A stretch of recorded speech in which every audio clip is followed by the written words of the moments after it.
Hello and welcome to the third episode of HeartTalk. This is Wajiha with my co-host Shahzeb, and today's episode is another folktale from the region, from the land of Sindh, and we will jump right into the story of Moomal Rano. And Moomal Rano is a story written by Shah Abdul Latif Bhittai, who's a famous folk poet from Sindh. And Shahzeb will tell us a little more about where Moomal Rano is set. Right, so Shah Latif obviously has quite a few folk tales, and Moomal Rano is one of them. Now, this is a story that is really close to my heart. The reason being that at one point, my grandfather wanted to make a film on Moomal Rano. He wanted to make an epic film, like Mughal-e-Azam type, a Sindhi film. And he attempted it. He recorded the soundtrack. He got some of the best singers and musicians to sing, including Noor Jahan and Mehdi Hassan and Runa Laila. The soundtrack is available. They've been playing the music on Radio Pakistan for decades. But this film was never made, never completed. It remains an unfinished project. I grew up listening to songs of Moomal Rano.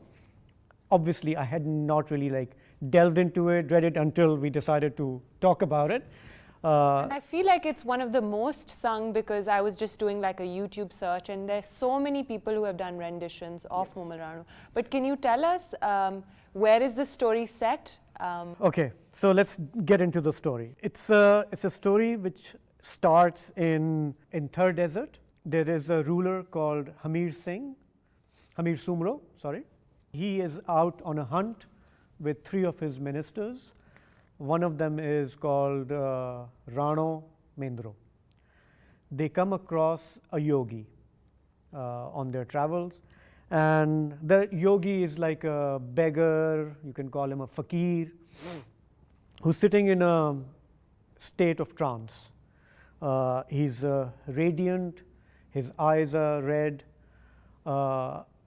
They are puzzled by him. They sit down with him. They ask him, "Are you okay? What's going on?" And he starts telling them about Moomal, a woman who's supposed to be very beautiful. Of course. They're all always the beautiful. Women are beautiful. They're always in all beautiful. these folk tales, they're really beautiful. So I'm going to show you how the yogi looked like. Here, take a look. Okay? Okay. He was basically in his own world. He was in a state of trance. Yeah.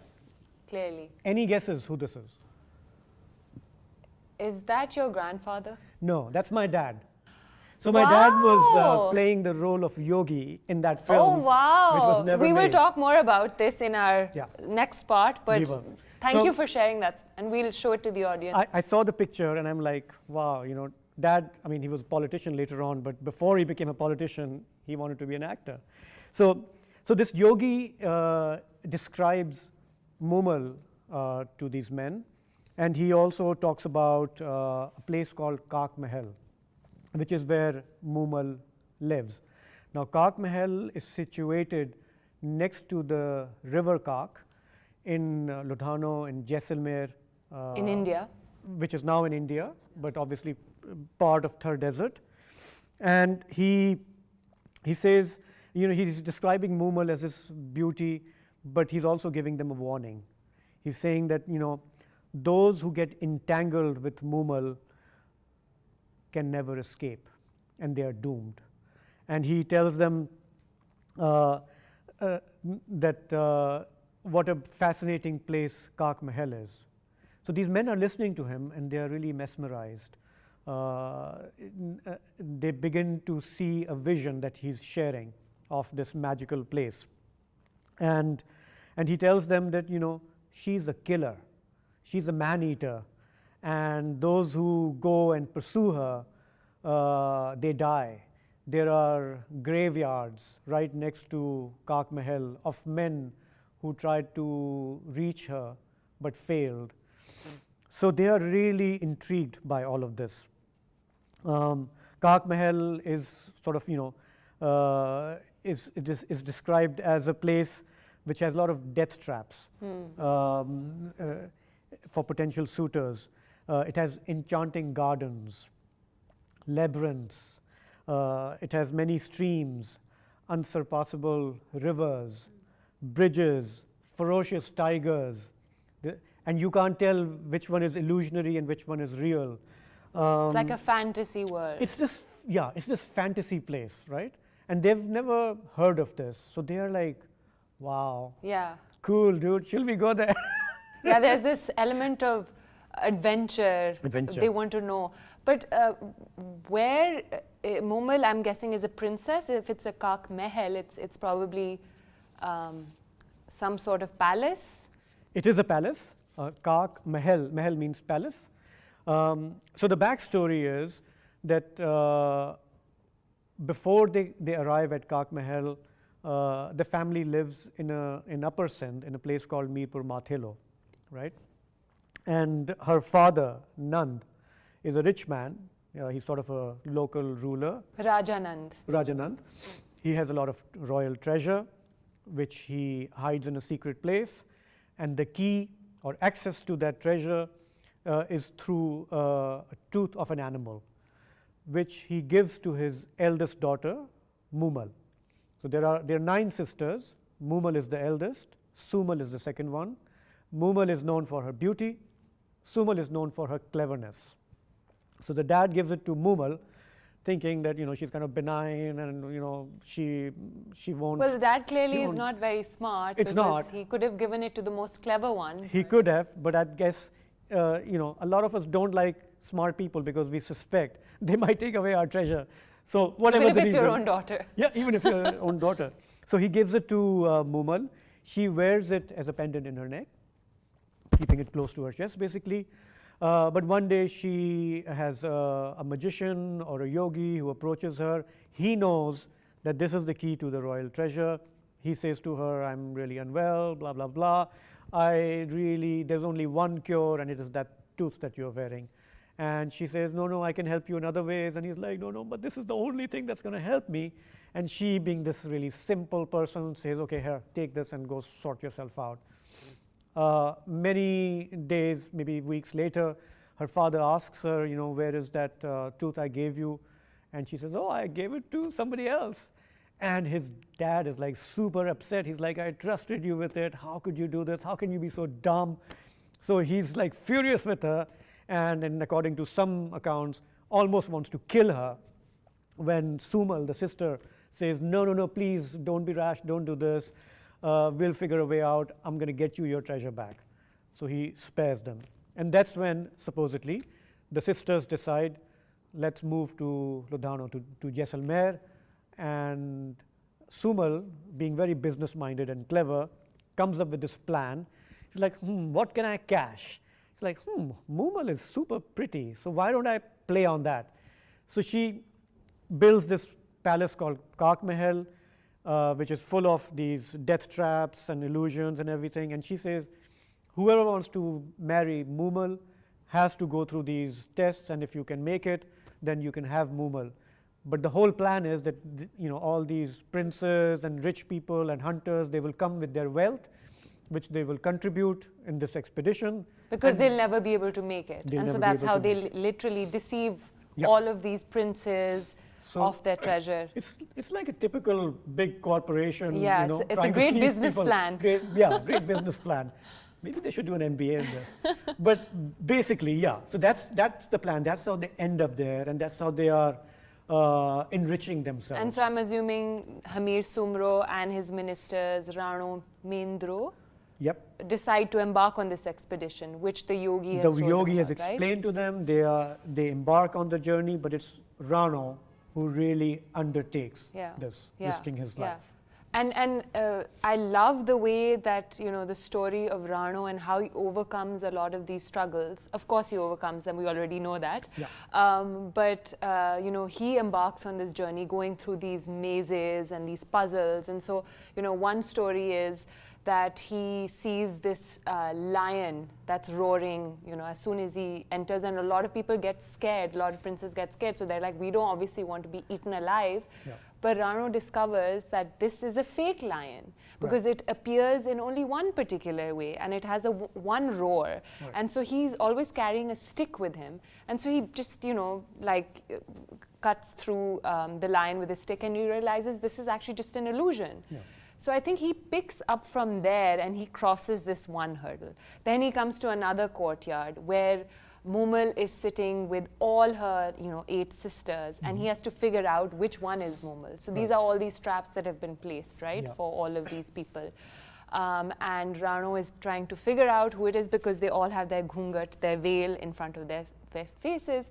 And so Rano realizes there's like this bee buzzing. I don't know, maybe like Moomal has been bathing in honey or something, or she smells Supposedly like really she does. nice. She has a lot of fragrance and everything. Yeah. So he sees this bee buzzing, and so he's attracted to that, and so he says, this one is Rano. No, sorry, this one is Moomal. Yeah. I am Rano, this is Moomal. And he identifies her. Then, all the other sisters disappear, and then apparently Moomal asks him to sit next to him. That's like the final test. Yeah. And so now there are all these traps. So apparently if you sit in the wrong place, you can literally fall into this never-ending well and be trapped there forever. Yeah. But Rano is very smart, and he uses a stick again, and he tells Moomal that, no, I want to sit on the seat that you're sitting. Yeah. And so she obviously has to get up, and he reaches her. They both finally meet, they fall in love because, he's the one who has been able to overcome all these hurdles, all these struggles to get to Moomal. And that's where, Rano and Moomal are united. Rano apparently lives in Umarkot. So he spends the night with Moomal, and every day he travels to Umarkot, and that's his journey, Yeah. So On a one camel. day, on a camel. And one day he gets very late in attending and coming back to Moomal. So either she's upset, there are multiple versions about this, or she tries to maybe like bug him or annoy him with her sister. So what she does is, because I guess they're really naughty, her Moomal and Somal, they're like naughty. Naughty, yeah. Yeah, they like playing tricks on people. So one day she decides that, she's going to make her sister Somal sleep with her on the same bed, and she wears men's clothing. The turban. The turban, and there's one version that says that because it was an unsafe land, Sumal was wearing this so that if any thieves were to come unexpectedly, because Rano isn't there to protect them, they would be discouraged to actually steal anything. So anyway, Sumal is wearing those clothes. So when Rano finally arrives, he sees his beloved lying next to another man. He gets really angry, and he says, she's been disloyal to me, and he just abandons her and he leaves her. Moomal wakes up, sees his stick that's there. She realizes, oh no, He's been here. he's been here, He's seen and me. there's been a misunderstanding. Yeah. He thinks that I was cheating on him or something. Yeah. So she goes to Umarkot, and she apparently dresses up as in disguise, trying to convince him. Rano is like, no, you have cheated me, you have lied to me, you have deceived me. She says, but that wasn't anyone else, that was Sumal, and he doesn't believe her. Yeah. Anyway, I think how it ends is that he just doesn't seem to forgive her, and she jumps into this fire and kind of just To prove her innocence, yeah. to flame. Rano finds out that actually she wasn't in the wrong, and he's obviously really sad by this, and he also jumps in the same fire, and they both unfortunately die. So that's like the tragic sort of ending. Yeah. Wow. But it's a really magical, like fascinating fantasy almost. I mean, hum Game of Thrones and Lord of the Rings and all these, current Alice magical in Wonderland, that's what I was thinking when they talking traps. about the traps in We look at all this literature, but here we have Shah Latif writing about this, and not just writing, actually, he's written this as a song. It's supposed to be sung. Yeah. It's like, I think it's one of my favorite stories that I've read so Mine far too. also, So yeah, I mean, when you were describing both the characters, it's interesting. Rano is described or admired for his strength, his skill, his ambition, that I'm going to cross all these hurdles and get to Very masculine. He's masculine. Achieve his ambitions and. And according to Shah Latif's version, you don't get the sense that he's in love with Moomal. Moomal is a conquest for him, that I have to get to her and I have to have her. And that is why, it seems to me that over a small misunderstanding, he just shuns her. While Moomal displays these qualities, I don't know, it's called feminine love or what, but she is in love with him for sure.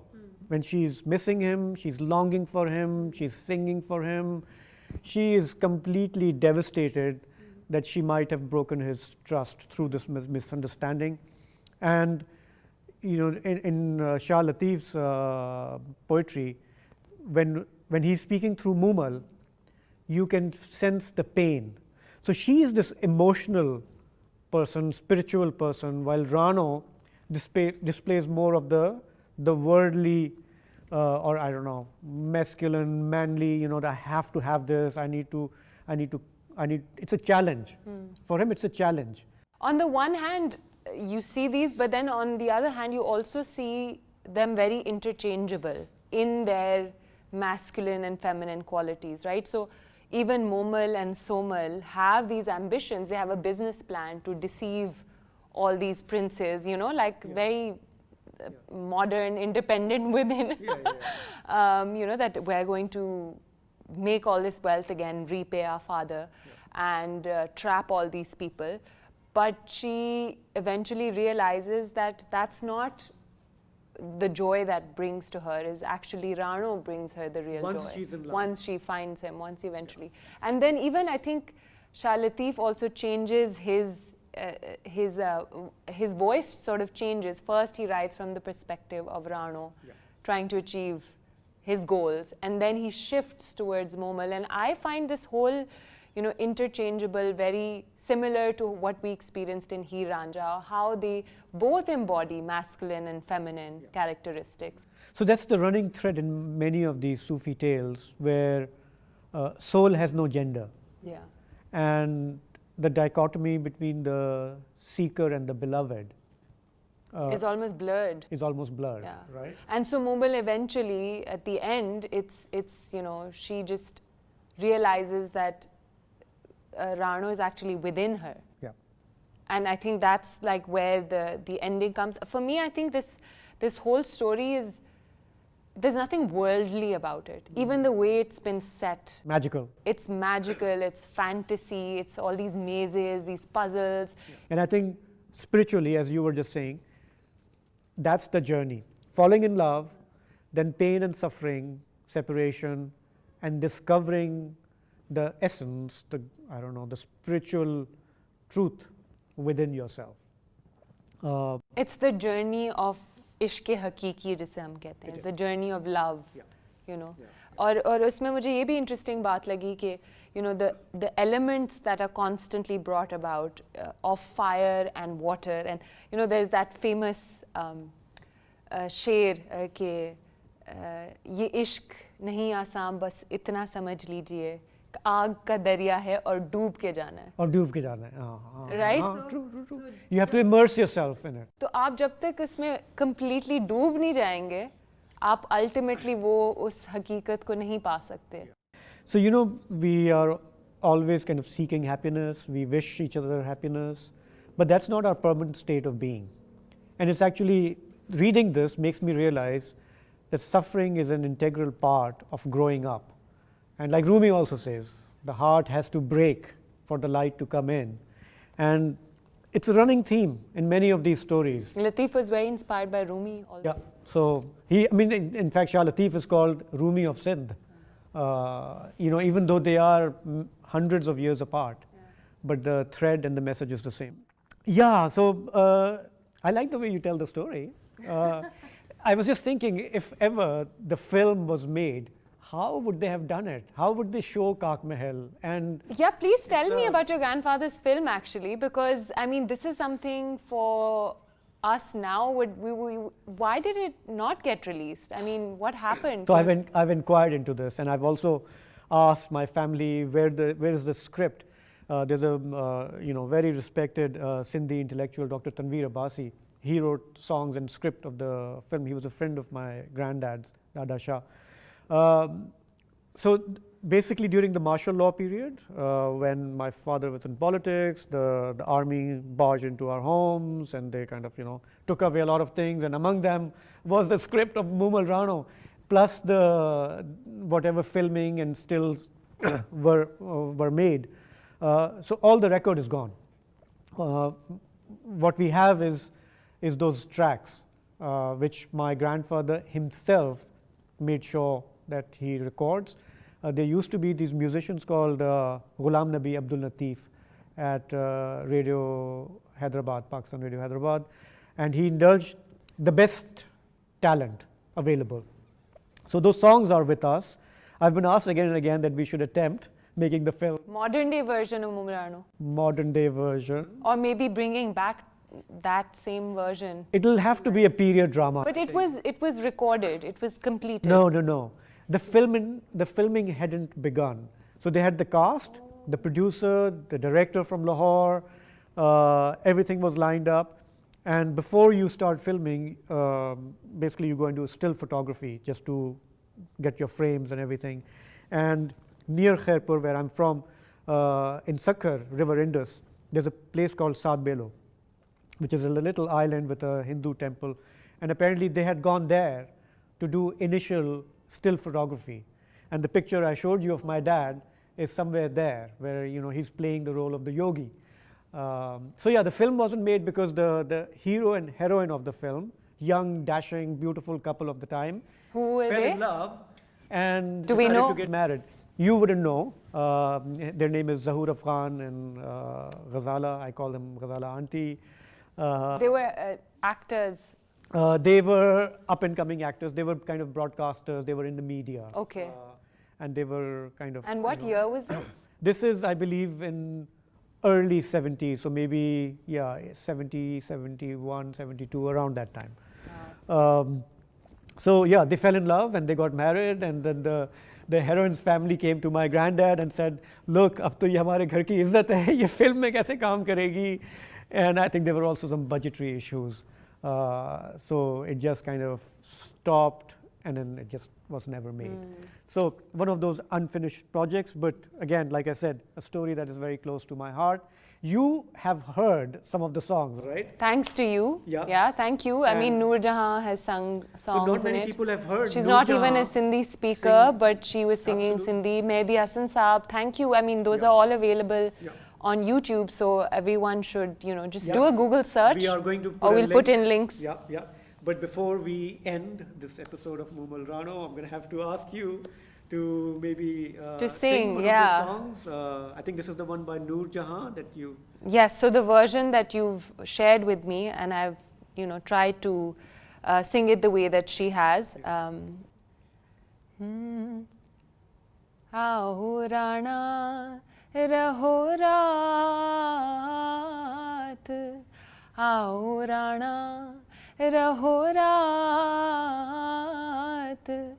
to hinje change ke chandan charya, to hinje change ke chandan charya, aao Rana raho raat, vethi ne te niharya, vethi ne te niharya, takinde pir bhaat, takinde pir bhaat,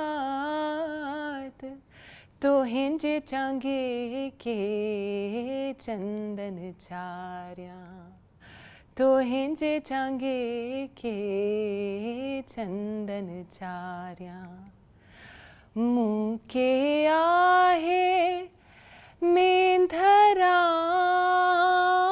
muke aahe mendhara,